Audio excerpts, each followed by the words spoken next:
Next question. With life decisions, is it better to be decisive and take actions to move forward, even if sometimes those decisions are wrong, as opposed to being paralyzed by indecision and fear, thus getting maneuvered on by life? I ask this because I struggle with life decisions and have trouble committing to one path due to eclectic interests. After listening to your podcast, I'm thinking it's better to be aggressive and maneuver on the battlefield of life as long as I'm prepared to adapt rather than sitting around and letting circumstance dictate my actions. Well, it sounds like he kind of answered his own question there, which is good. Yes, it is better to be aggressive. It's better to be decisive. This does not mean burning bridges, and I think we've talked about this before. It doesn't mean that you just say, I'm quitting my job right now because I'm going to go start a new life as a whatever your new job is going to be, right? Mm-hmm. I'm going to start a business selling widgets, and I'm just going to go all in because I'm committed. Sure.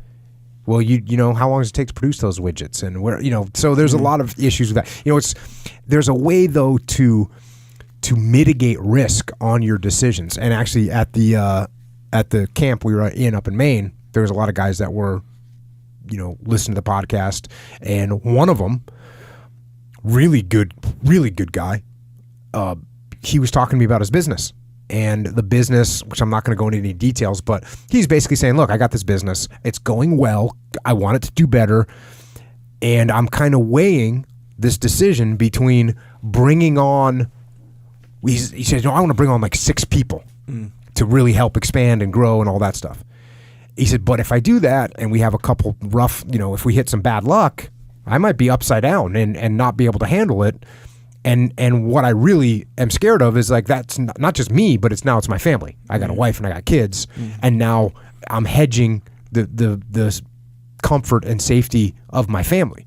So I don't know what to do. And I said, okay, well, do you have to go all in, right? Do you have to turn around tomorrow and go, you know what? We're going all in. I'm going to hire these 6 people. We're going to expand. And hopefully if everything goes right, we'll do really well. Mm-hmm. You don't have to do that. You don't have to put that much on the table. Instead, I said, well, how many people do you actually really need right now? And he said, probably 1 or 2. And I was like, okay, why don't you bring on 1 and start to see where that goes and be prepared to look for another person to bring on 2. And then as those 2 people work out and you're starting to fill their labor every day and they have work to do because you're expanding, cool, bring on 3. And guess what? If you hit a hiccup and things start going sideways for whatever reason, that's cool. You don't have those additional 4 people or 3 people on board that you're paying payroll to every month, which is normally what kills businesses or one of the common things that kills businesses. So it's the same. So that's a good example, right? And he thought to himself and he looked at me and said, absolutely, I'm going to go do that. Yeah. And so he's probably back at his job right now, running his business and probably hiring a person to start expanding. Not hiring 6 people and putting all of his chips on the table. Yeah. Where it's a cool gamble. Let's say the percentage of winning is 70%. You're like, yeah, I'm just going to do it. Right. There's a 30% chance you lose, and now your family has no house and no food. Yeah. So that's not what we want to do. No. So why not just put some of your chips on the table? Yeah. And you can still win and make a little bit. Mm-hmm. You still improve your position. So we got to do that with life too. Like I said, you don't quit your job to start building widgets when you don't know what you're doing. You got to. Why not just build the widgets in your spare time? Yeah, see what up. Yeah, start putting those things on the internet. Start seeing how they sell. Start getting a little income from them. Let them grow, and then finally, when you feel like the balance start to tip, maybe there'll be a last minute jump where you'll be like, okay, now I'm going to go for it. Yeah. But what you're committing to is something solid, something tangible, and something that's making money. Yeah. Right? Yeah. We're not jumping in and committing to something that's an unknown. Yeah. We're going to commit to something that's known. And I think it's important to note that right there is not a lack of commitment. And this is, you hear these like, you know, people on the interwebs, they'll be like, you know why you haven't made it yet? Because you haven't committed 100%. That's why if you want to do it, you got to commit with everything you've got. Well, and so what people think is, okay, well, I'm just going to quit my job because I'm going to go for it. I'm going to commit and then I'll be successful because this guy over here told me if I committed, I'd be successful. That's actually not true. You can be 1,000% committed to something and you can still fail. I got bad news for you. That's the reality. You know, that's the reality of, do you think the people at BlackBerry weren't committed to their game? You know what I mean? Yeah. You know, but what happened to BlackBerry? They were committed, but they made some bad decisions. And guess what? Now BlackBerry's not really in the game anymore. Well, I think they changed games. I'm not 100% sure. But people think that because you didn't quit your job and go all in and put all your chips on the table, that you're not committed. And I actually don't agree with that. And here's my example. I think that commitment is actually harder to do when it's a long-term commitment that you're going, okay, you know what? I'm gonna stay at my job, but I'm gonna work 3 hours a day on this other thing. I'm gonna be manufacturing. I'm gonna be making my widgets 3 hours a day. When I get home at 10 o'clock at night, I'm gonna go until 1 o'clock in the morning making my widgets. That's commitment. Mm-hmm. It's actually smart commitment. It actually, in some ways, takes more commitment to do that than it does just to quit your job and say I'm all in. Because now you're balancing all these different things. You're shouldering more of a burden. So that actually takes more commitment. The problem is that people they get weak, and after the fourth night of making widgets at 10 o'clock at night, they go, I'm good. It's cool. I have a job. I have a job. Yeah. And so that's weak. An example would be, what if you could get in excellent physical condition in 3 hours, but it was just like the hardest 3 hours that you could imagine. Mm-hmm. Think about that. Mm-hmm. How and your body would transform from whatever crap condition you're in right now into a specimen, and it's going to take 3 hours of just hell. Yeah.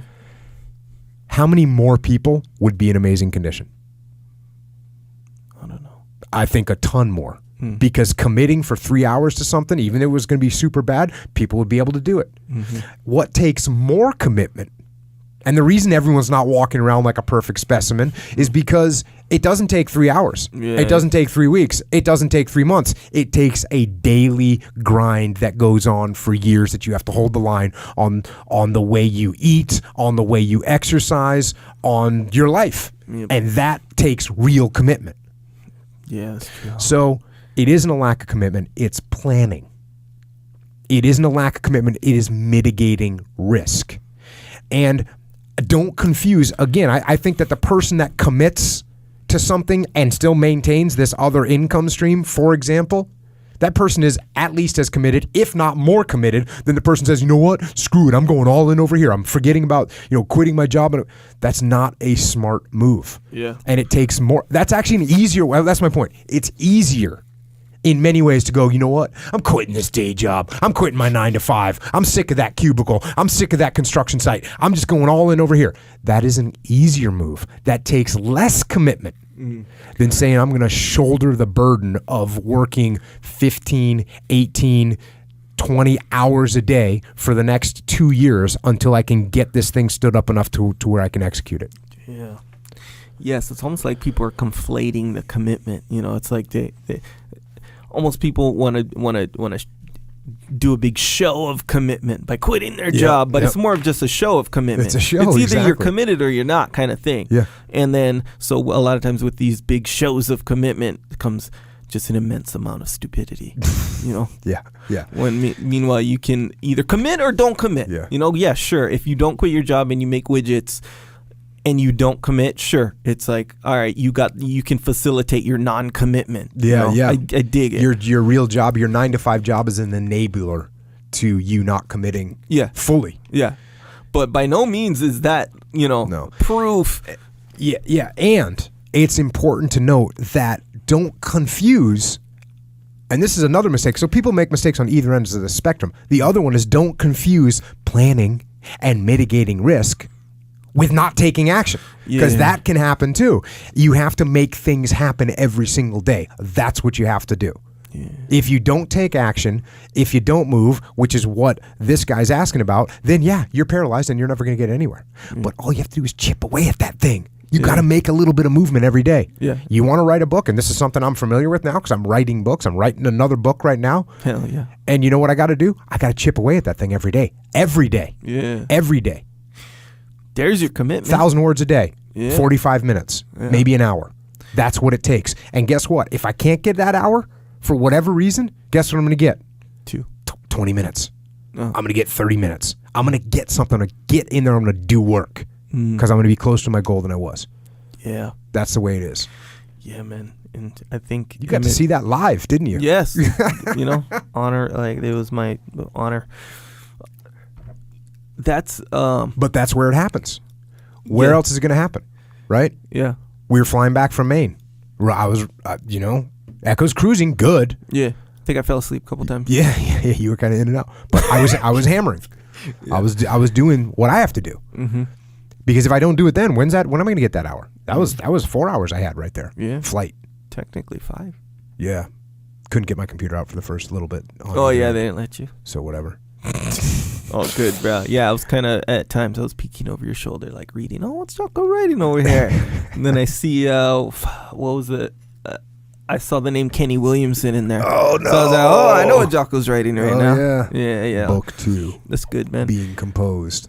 Yeah, I think that all that sounds like kind of obvious, when you're saying it. I'm like, yeah, okay. Yeah. Got it. Yeah. Or, or at least the part where it's like it's a daily thing. Like you gotta have a progress, like you gotta take that step, Do it. Sounds obvious. But man, how many times, and I know this, like my friends and, whatever, you go on, I don't know, online or whatever, and you see people complaining about, stuff never happens for me, FML, you know what FML means? Yes. Stuff never happens to you. That's right. And stuff never happens for you. That's right. Yeah. That is life. Yeah. Stuff doesn't happen for you in life. Yeah. You got to go and make it. I've explained to my kids, you want to make money, you have to take that money from someone else. You have to take it from them. People aren't just going to walk up and give you money. Yeah. Right? That doesn't happen. That's never happened to me in my life. No one has ever walked up and given me money. Yeah, me neither. You got to take that money. They got to give it to you. You got to make them. You got to take it from them. Yeah. They want that money too. Mm-hmm. So what are you going to give them that's going to allow you to take it from them? Yeah. So yeah, guess what? Nothing happens for you. That's right. Nothing does happen for you. You have to make it happen. Yeah. That's the default aggressive mindset. Mm-hmm. That you are going to make things happen. You're not going to sit around and wait for things to happen. It's not going to happen. Yeah. It's not going to happen. Oh, well, guess what? I read a story about this such and such a person, and they just walked into this, agency, and they thought they did a really good job, and now they're famous. Okay, that's great. Base your life on that percentage chance of happening. Yeah. It's not happening. Yeah. I actually look at that and just think the chances of anything like that happening to me are 0.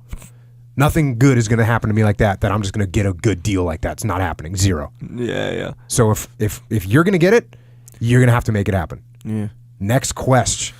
You know what I'm saying? That should be the red flag right there then, right? Basically for someone who's like, nothing, when am I going to get my big break or nothing happens for me kind of thing. That should be the red flag, right? When it's like, yeah. As soon as you're talking about the fact that that things aren't coming to you. Yeah. Yeah, that should be a real big red flag. Nothing is going to come to you. Not happening. Not happening. You got to go and make things happen. And once you have that attitude, I'll tell you what, it's a game changer. Yeah. It's a game changer. Once you realize that book that's so good that's in your head is not going to write itself. Yeah. Once you realize that widget that you have this plan for isn't going to build itself. Yeah. Then you'll realize, like, okay, I'm going to have to make these things happen. Yeah. And even then, guess what? You can make a widget that no one wants to buy, and you can write a book that no one wants to read. And if you're not okay with that, which is another thing that happens, people say, well, no one will like it. Mm-hmm. Okay. Well, if that's what you think, well, then don't even write it unless you want to write it for yourself. Yeah. Then write it for yourself. And cool, be proud, be stoked, be happy. Yeah, it's interesting. Let's say a book, right? For example, this kind of reminds me of where, how, let's say, I don't know, me, I'm a pretty good writer. In fact, I even wrote a book before, whatever. And then my friend on Instagram, Facebook, whatever, someone, my neighbor, whatever, they write a book and they release it. And then they write another one. And let's say it's not even really that good, but it's out there. Mm-hmm. They're like, look at my new book. And, they got people support. Oh, that's awesome. You wrote a book.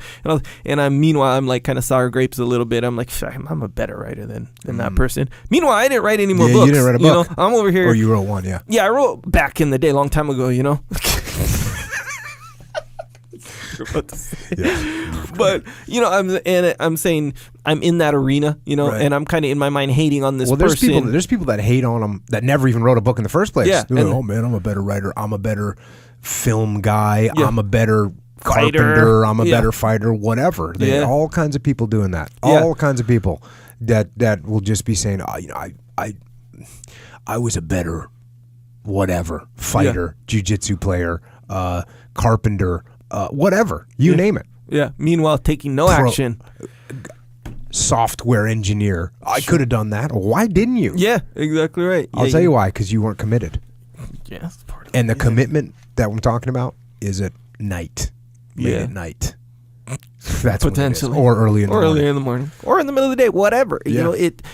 How you said, like, you're not doing these enormous shows of commitment. Like, either you're committed or you're not. And if you're committed, it's going to show itself by your action. A lot of these people, again, back to the guy who's like hating on his neighbor doing quote unquote mediocre work. Like, oh, that's junk. That's not that good. Hating on it. You know what?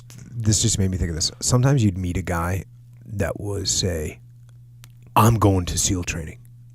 Yeah. And they'd kind of brag about it.